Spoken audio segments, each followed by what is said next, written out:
A. Menentukan pilihan pekerjaan. 1. Faktor yang mempengaruhi pilihan pekerjaan. Pertama, minat dan bakat pribadi. Individu mulai mengenali apa yang mereka sukai dan kuasai. Misalnya, seseorang yang suka menulis mungkin tertarik pada bidang jurnalistik atau konten kreatif. Kedua, nilai dan tujuan hidup. Apakah mereka ingin pekerjaan yang stabil, fleksibel, berdampak sosial, atau menghasilkan pendapatan tinggi? Ketiga, pendidikan dan keterampilan. Latar belakang akademik dan pelatihan sangat mempengaruhi pilihannya. Misalnya, lulusan teknik cenderung memilih bidang industri atau teknologi. Keempat, informasi pasar kerja. Pengetahuan tentang tren industri, gaji, dan peluang kerja sangat penting untuk membuat keputusan realistis. Kelima, dukungan sosial dan lingkungan. Keluarga, teman, dan mentor bisa memberikan pengaruh besar, baik secara motivasional maupun praktis. 2. Tantangan yang dihadapi. Pertama, quarter life crisis. Banyak dewasa awal merasa bingung, cemas, atau tidak yakin dengan arah hidup mereka. Kedua, ketidaksesuaian antara harapan dan realita. Misalnya, seseorang bercita-cita jadi diplomat, tapi belum punya akses pendidikan atau jaringan yang mendukung. 3. Strategi menentukan pekerjaan. Pertama, kenali diri sendiri. Gunakan tes minat bakat, refleksi pribadi, atau konseling karir. Kedua, eksplorasi dan magang. Coba berbagai bidang lewat magang, freelance, atau proyek sukarela. Ketiga, riset industri dan prospek karir. Pelajari tren pasar kerja dan peluang jangka panjang. Terakhir, tentukan tujuan jangka panjang. Pilih pekerjaan pertama yang bisa jadi batu loncatan ke posisi impianmu. B. Sikap mental terhadap pekerja. Sikap mental terhadap pekerja di masa dewasa awal sangat menentukan bagaimana seseorang beradaptasi, berkembang, dan bertahan dalam dunia kerja. Ini bukan sekedar soal kemampuan teknis, tetapi juga bagaimana seseorang memandang dan menghadapi tantangan profesional secara psikologis dan emosional. Sikap mental terhadap pekerjaan di masa dewasa awal yang pertama yaitu kepercayaan diri. Percaya diri adalah fondasi utama. Individu yang yakin pada kemampuannya lebih berani mengambil tanggung jawab, mampu menghadapi kritik secara konstruktif, menunjukkan aura positif, dan menarik kepercayaan dari atasan dan rekan kerja. Contohnya, seorang fresh graduate yang berpercaya diri akan lebih aktif menyampaikan ide dalam rapat meskipun belum punya banyak pengalaman. Dan kedua, kesehatan mental atau resiliensi, kemampuan untuk bangkit dari kegagalan dan tekanan kerja sangat penting. Tidak mudah menyerah saat menghadapi tugas sulit, mampu mengelola stres dan emosi, tetap fokus meski menghadapi tekanan deadline. Contohnya, karyawan baru yang gagal menyelesaikan proyek tepat waktu tetapi belajar dari kesalahan dan memperbaiki strategi kerja. Yang ketiga, berani bertanggung jawab. Tanda kedewasaan profesional adalah kesediaan untuk mengakui kesalahan, menyelesaikan tugas tanpa pengawasan berlebihan, siap menerima konsekuensi dari keputusan kerja. Contohnya, seorang staf administrasi yang salah input data segera melapor dan memperbaiki tanpa menyalahkan orang lain. Yang keempat, optimisme realistis, sikap positif yang tetap berpijak pada kenyataan, melihat peluang dalam tantangan, tidak mudah putus asa, menyusun rencana jangka panjang dan fleksibel. Contohnya, seorang pekerja kontrak tetap semangat belajar dan membangun portofolio sambil mencari peluang kerja tetap. Yang kelima, mindfulness dan keseimbangan emosi. Penelitian menunjukkan bahwa trait mindfulness berperan besar dalam menjaga kesejahteraan psikologis dewasa awal yang bekerja, meningkatkan fokus dan produktivitas, mengurangi stres dan kecemasan, membantu menjaga hubungan kerja yang sehat. Contohnya, seorang pegawai rutin di meditasi atau journaling cenderung lebih tenang dan tidak mudah terbawa konflik kantor. C. Penyesuaian terhadap pekerjaan. Penyesuaian terhadap pekerjaan di masa dewasa awal adalah proses penting yang menentukan keberhasilan seseorang dalam dunia kerja. Ini bukan hanya soal kemampuan teknis, tapi juga bagaimana individu beradaptasi secara sosial, emosional, dan psikologis terhadap lingkungan kerja yang baru. Penyesuaian terhadap pekerjaan di masa dewasa awal. 1. Penyesuaian sosial. Individu belajar berinteraksi dengan berbagai tipe orang di tempat kerja. Atasan, rekan kerja, dan klien, perbedaan usia, budaya, dan gaya komunikasi, etika kerja, dan norma organisasi. Contohnya, seorang pegawai baru harus belajar berkomunikasi dengan atasan yang lebih senior dan memahami budaya kerja yang formal. 2. Penyesuaian terhadap ritme dan struktur kerja.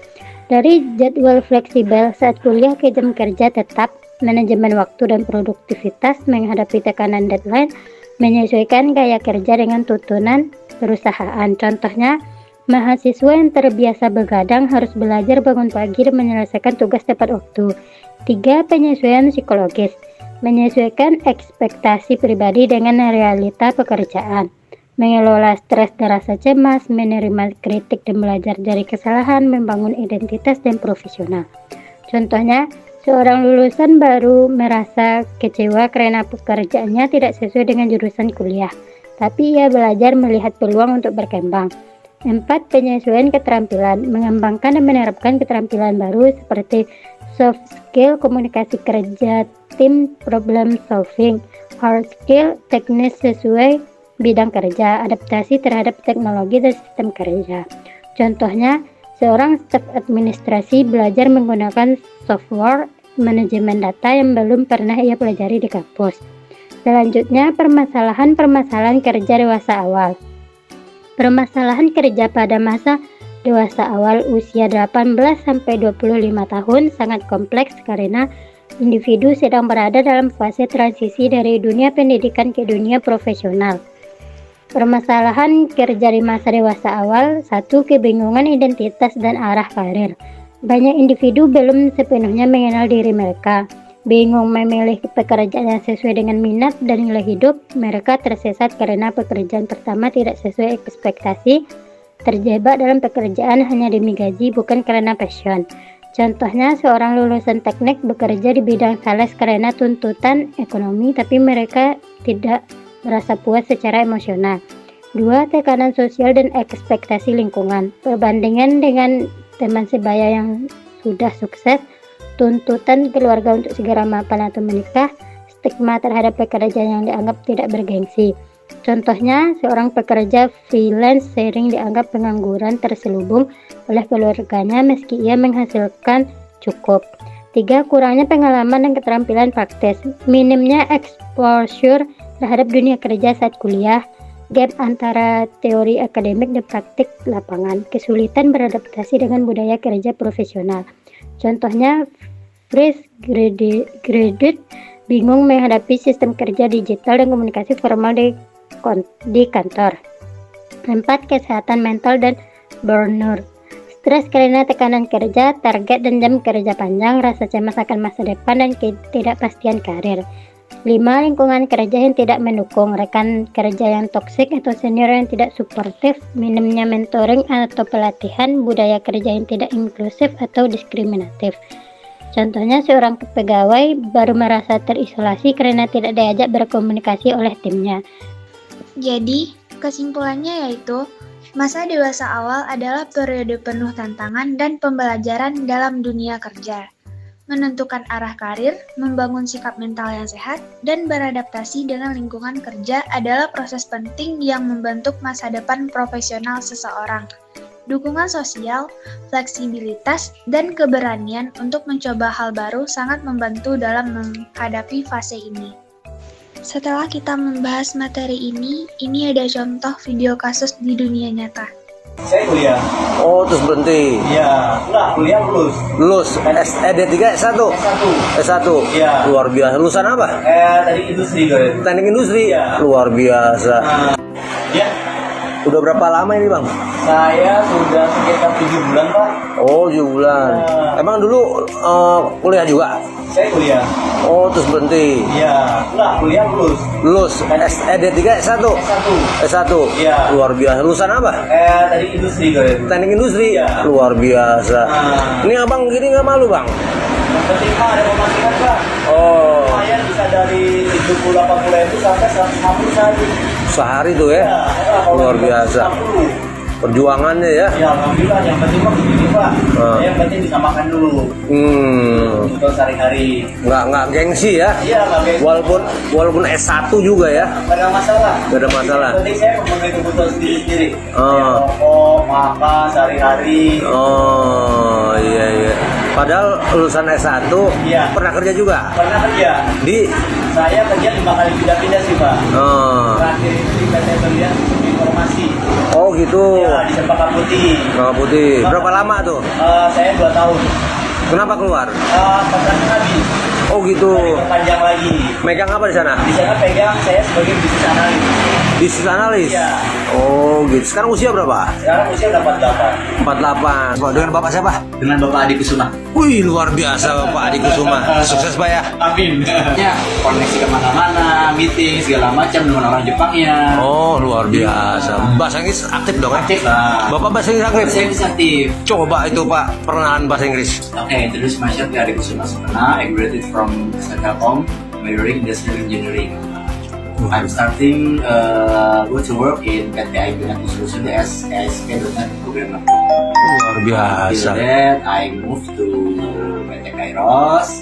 Yeah. For 2 years as system analyst, Yeah. and then I moved to PT Toyota, and last I'm working as business analyst in PT Berlian Sistem Informasi. Oh, luar biasa. Berlian Sistem Informasi is the company who provide the services for Mitsubishi. Ini Pak Nana belum tentu bisa bahasa Inggris Pak Nana nih. Ya, oke Pak, dengan kerjaan gini luar biasa Pak bahasa Inggrisnya. Makasih banyak, sukses lo Pak ya. Amin. Ya, sukses ya, sukses Pak. Terima kasih Pak. Makasih Pak.